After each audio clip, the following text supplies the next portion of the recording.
Hello दोस्तों।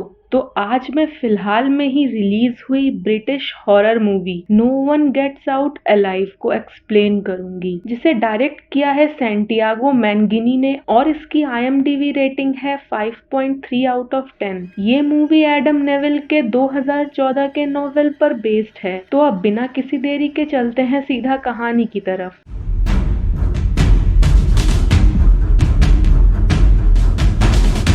कहानी की शुरुआत में हम सिमोना नाम के एक लड़की को देखते हैं जो अमेरिका के एक बोर्डिंग हाउस से अपने फादर को कॉल करती है। उसके फादर उसे घर वापस आने को कहते हैं पर वो मना कर देती है। तभी उसे उस कमरे में अपने साथ किसी और के होने का भी एहसास होता है और उसे कमरे के कॉर्नर पर एक स्टोन बॉक्स दिखता है जो खुद ब खुद मूव हो रहा था। सिमोना के पीछे हम एक औरत की आत्मा को देख पाते हैं और देखते ही देखते सिमोना उस बोर्डिंग हाउस से गायब हो जाती है। उसी घर के एक दीवार पर हम कई सारे मरे हुए बटरफ्लाईज को देखते हैं, जिसमें से एक बटरफ्लाई सिमोना के मरते ही जिंदा हो जाती है। हम आगे एम्बर नाम की एक लड़की को देखते हैं जो मैक्सिको से US इलीगली शिफ्ट हुई है अपने माँ के डेथ के बाद। हम आगे देखते हैं एम्बर जिस होटल में रुकी हुई है उसका मालिक उससे ID मांगता है, पर एम्बर के पास अमेरिकन ID नहीं थी क्योंकि वो इलीगली वहाँ एंटर हुई थी। वो एक छोटे से कपड़े के फैक्ट्री में काम कर रही थी जहाँ उसे एक सस्ते गर्ल्स होटल का पता चलता है। वो उस होटल में जाती है और ये वही बोर्डिंग हाउस था जहाँ हमने सिमोना को गायब होते देखा था। खैर, उसे वहाँ रेड नाम का आदमी मिलता है जो उस बोर्डिंग हाउस को चलाता था। रेड एम्बर को देखकर उसकी फाइनेंशियल कंडीशन समझ चुका था और ये भी समझ गया था कि वो एक इमिग्रेंट है। वो इस चीज का फायदा उठाते हुए एम्बर से पूरे 1 महीने का रेंट ले लेता है और एम्बर के पास भी कोई रास्ता नहीं था, इसीलिए वो भी पूरे पैसे देकर उस घर में 1 महीने के लिए फंस जाती है। इस घर में एम्बर के साथ एक और लड़की रह रही थी जिसका नाम फ्रिजा था। फ्रिजा एम्बर को बताती है रेड सही आदमी नहीं है। इस बात को एम्बर उस टाइम के लिए इग्नोर कर देती है। हम एम्बर को पूरे मूवी में उसकी माँ के एक रिकॉर्डिंग को सुनते देखते हैं, जिसे सुनते हुए वो हमेशा अपने माँ के उस लास्ट हॉस्पिटल मीटिंग को याद करती थी। आगे हम फैक्ट्री के ओनर को एम्बर पर चिल्लाते देखते हैं जो एम्बर के काम से ज्यादा खुश नहीं था। एम्बर उस जॉब को छोड़ना चाहती थी और एक अच्छे जॉब के लिए उसे ID की जरूरत थी। वो अपने कोवर्कर किन्सी, जो उसकी अच्छी दोस्त बन चुकी थी, उसे फेक ID बनाने को कहती है। किन्सी उसे बताती है वो टेक्सास ID के बजाय ओहियो की ID बनवा ले क्योंकि ओहियो ID 1000 रुपए में बन जाएगा जबकि टेक्सास के लिए $3000 लगेंगे। पर एम्बर उसे बताती है उसे टेक्सास की ही ID चाहिए क्योंकि उसकी मॉम टेक्सास से बिलोंग करती थी। हम आगे देखते हैं एम्बर अपने अंकल बेटो से मिलने उनके घर जाती है जहां बेटो की वाइफ और उसका बेटा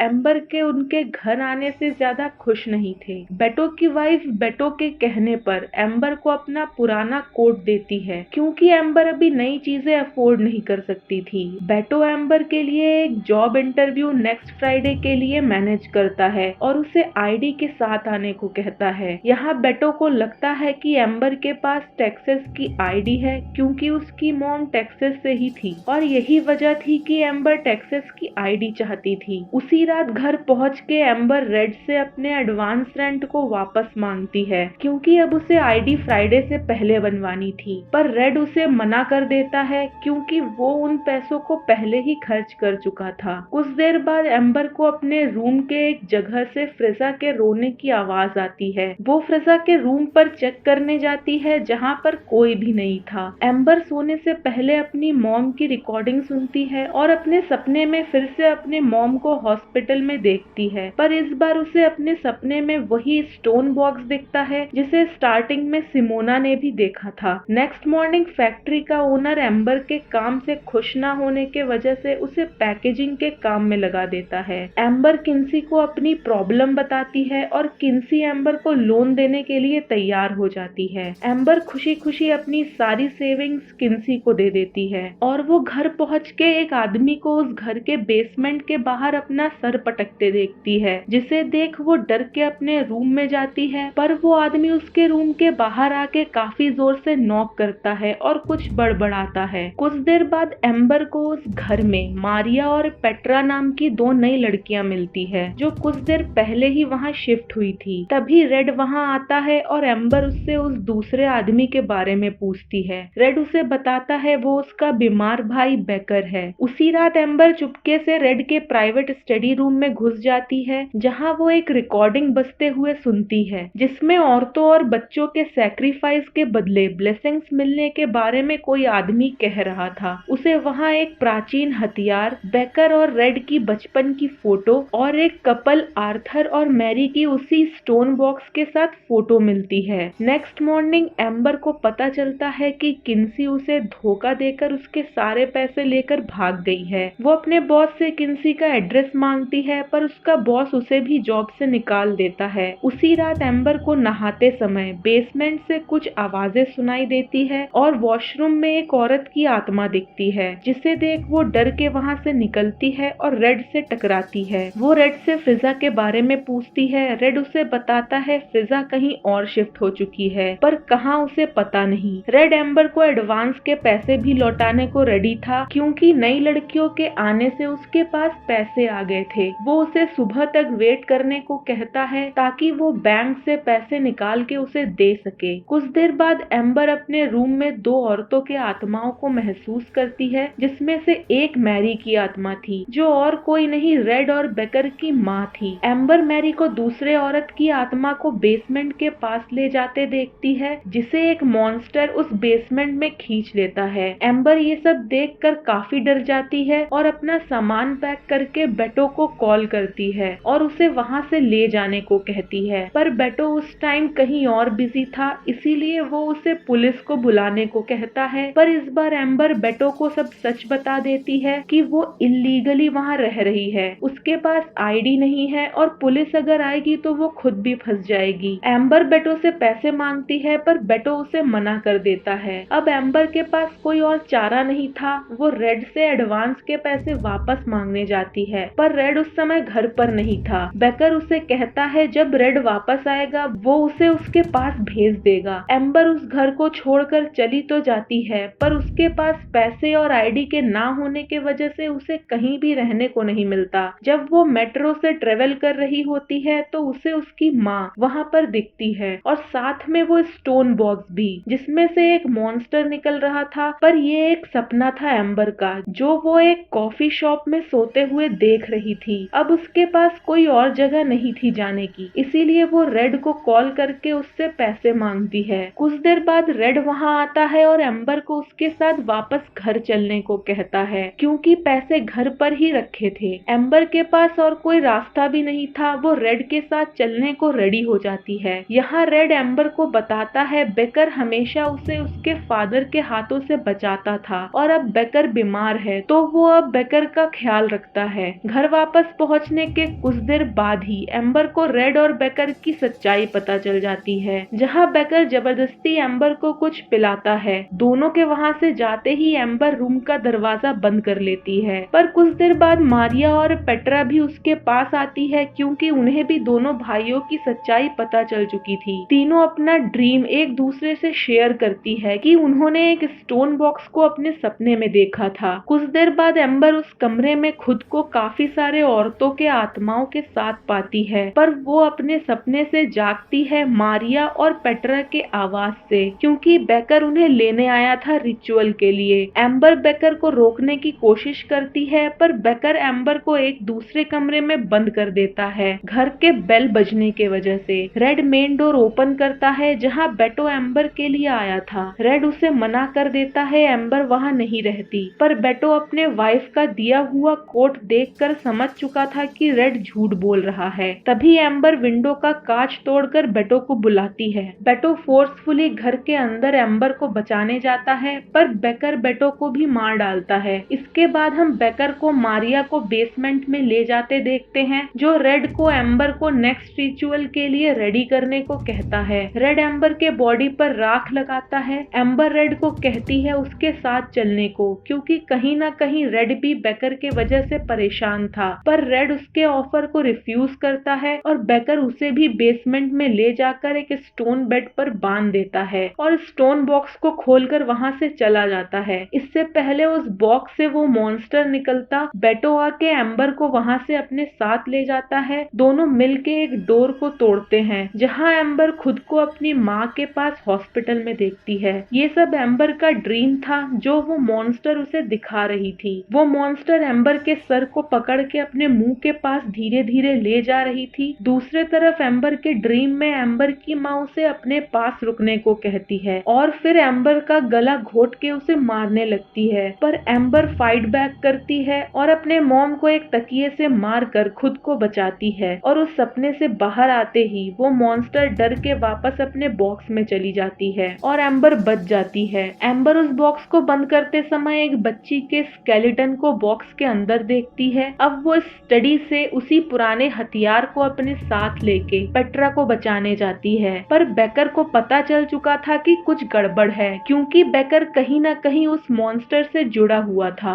रेड के उस कमरे से बाहर निकलते ही एम्बर उसे मार के घायल कर देती है, पर बेकर एम्बर के एंकल को बुरी तरह से तोड़ देता है। पेट्रा बेकर को रोकने की कोशिश करती है, पर बेकर उसे भी तीसरे मंजिल से नीचे फेंक कर मार डालता है। इससे पहले बेकर एम्बर को मारता, एम्बर बेकर का गला उस हथियार के एक टुकड़े से काट देती है और उसी हथियार से उसका सर कुचल के मार देती है। एम्बर की नजर फिर से रेड पर पड़ती है जो अभी भी जिंदा था। वो रेड को बेसमेंट में ले जाकर उसी मॉन्स्टर के हवाले कर देती है। इससे पहले एम्बर उस घर से निकल पाती, उसे एक बटरफ्लाई दिखती है जो रेड था और मरने के बाद बटरफ्लाई बन गया था। तभी एम्बर का पैर अपने आप ठीक हो जाता है और उसके सारे चोट भी भर गए थे और एम्बर के सरप्राइज फेस के साथ ये मूवी यहीं खत्म हो जाती है। तो यहाँ हुआ ये था कि रेड और बेकर के फादर आर्थर एक अमेरिकन आर्कोलॉजिस्ट थे जिन्होंने 1963 में मैक्सिको के एक एक्सकवेशन में इस बॉक्स को डिस्कवर किया था और उसे घर ले आए थे, जिसके बाद आर्थर को उस मॉन्स्टर ने धीरे धीरे पोजेस कर लिया था और आर्थर उस मॉन्स्टर को औरतों की बलि चढ़ाकर अपने कुछ ग्रीड्स को पूरा करता था, जिसमें उसका साथ उसकी वाइफ मैरी देती थी। हम एक सीन में देखते भी हैं जहां एम्बर मैरी को एक औरत की आत्मा को आर्थर के रिचुअल के लिए ले जाती है। ये माना जाता है कि एंशिएंट कल्चर के हिसाब से कुछ इंसान स्पिरिट्स को अपनी इच्छाओं को पूरा करने के बदले इंसानों की बलि चढ़ाते थे और मूवी में भी एम्बर को आर्थर के स्टडी से बुक्स, रिकॉर्डिंग और फोटोज मिले थे जो दर्शाते हैं कि वो स्टोन बॉक्स और वो स्पिरिट मेसो अमेरिकन सिविलाइजेशन से बिलोंग करते थे। खैर, स्टोरी के हिसाब से आर्थर ने अपने वाइफ मैरी को भी उस मॉन्स्टर के हाथों सौंप दिया था, जिसके बाद बेकर ने अपने फादर को भी मार डाला था। यहाँ ये हो सकता है कि बेकर ने अपने फादर को उस मॉन्स्टर के सामने बलि चढ़ाई हो, जिसके वजह से उसकी मेंटल हालत ठीक हुई हो और वो इसी वजह से उस रिचुअल को कंटिन्यू करता रहा। एक जगह रेड को हम ये एडमिट भी करता हुआ देखते हैं कि बेकर के ट्रीटमेंट में उनके सारे पैसे खत्म हो चुके हैं और इस रिचुअल से वो बेकर के अंदर काफी सारे चेंजेस देख पा रहा था, इसलिए वो उस चेन को तोड़ने के बजाय अपने भाई की हेल्प करता है, इमिग्रेंट औरतों को उस घर में लाके, जिनके मिसिंग होने पर भी कोई उन पर शक ना करे, क्योंकि उन इमिग्रेंट औरतों के पास आईडी नहीं होती थी, जिसके वजह से वो पुलिस नहीं बुलाती थी और उनका कोई रिकॉर्ड भी नहीं होता था जिससे कोई उन्हें ढूंढे। अब अगर हम बात करें उस मॉन्स्टर की, या फिर हम उसे वॉरियर गॉडेस भी कह सकते हैं एज पर एंशिएंट कल्चर, तो वो गॉडेस सोल को कंज्यूम करती थी और जो इंसान उसे वो सोल ला के देता था वो उसके बदले ब्लेसिंग्स के रूप में उनकी इच्छाएं पूरी करती थी। हम उस गॉडेस को एक कैटरपिलर की तरह भी देख सकते हैं जो धीरे धीरे सोल्स को कंज्यूम करते हुए एक बटरफ्लाई में कन्वर्ट हो रही थी। एक जगह रेड ये भी कहता है कि बेकर ने उसे कहा है कुछ और मर्डर्स उन्हें करने पड़ेंगे, इसका मतलब वो मॉन्स्टर या फिर गॉडेस जल्द ही बटरफ्लाई में कन्वर्ट होने ही वाली थी। इसीलिए जब भी वो गॉडेस किसी सोल को कंज्यूम करती तो वो सोल एक बटरफ्लाई में कन्वर्ट हो जाती थी। और जिस बच्ची के स्केलेटन को हमने देखा था उस बॉक्स के अंदर, तो हो सकता है कि वो उस मॉन्स्टर के ओरिजिन के बारे में एक हिंट हो। अब क्योंकि उस गॉडेस को और कुछ सोल्स की जरूरत थी तो वो एम्बर को अपना डिवोटी बनाने की कोशिश करती है, उसके पैर और चोट को ठीक करके, ताकि एम्बर उसे और सोल्स ला के दे। और क्योंकि एम्बर के पास अब ना ही पैसे थे और ना ही कहीं जाने का ठिकाना, तो अब उसके पास उस मॉन्स्टर को सर्व करने के सिवा कोई और रास्ता भी नहीं था। पर ये मूवी हमें इस सस्पेंस सस्पेंस में छोड़कर खत्म हो जाती है कि एम्बर लास्ट में क्या चुनेगी। यहाँ एक और बात गौर करने वाली है कि ये मॉन्स्टर या फिर गॉडेस लोगों के डर का यूज करके उनके सोल्स को कंज्यूम करती थी। पहले वो उन्हें सपनों में फंसाकर उनके डर को उन पर हावी करती थी और उसी बीच वो उस इंसान के सर को धड़ से अलग करके सोल को कंज्यूम कर लेती थी। एम्बर के डर की बात करें तो हो सकता है वो अपने मॉम के बीमारी से इतनी परेशान हो गई हो कि उसने सच में उन्हें मार डाला हो, क्योंकि उसके मॉम के वजह से उसे अपनी पढ़ाई छोड़नी पड़ी थी और अपने करियर को भी खराब करना पड़ा था। पर वो उस चीज को एक्सेप्ट नहीं करना चाहती थी जिसका फायदा वो मॉन्स्टर उठा के उसे वीक कर रही थी। पर जैसे ही उसने ये एक्सेप्ट किया कि उसने अपने मॉम को मारा था, वो अपने डर से बाहर आ गई और उस मॉन्स्टर ने उसे जाने दिया। आई होप आप सबको ये वीडियो अच्छी लगी होगी, तो बिना किसी देरी के मेरे चैनल को सब्सक्राइब करें, वीडियो को लाइक करें। प्लीज दोस्तों चैनल को सब्सक्राइब करें, क्योंकि इतने मेहनत के बाद भी जब रिजल्ट पॉजिटिव नहीं मिलता तो बुरा लगता है। मैं ऐसे ही अच्छी वीडियोस लाती रहूंगी आप सबके लिए। तो मिलते हैं अगले वीडियो में, तब तक के लिए बाय बाय।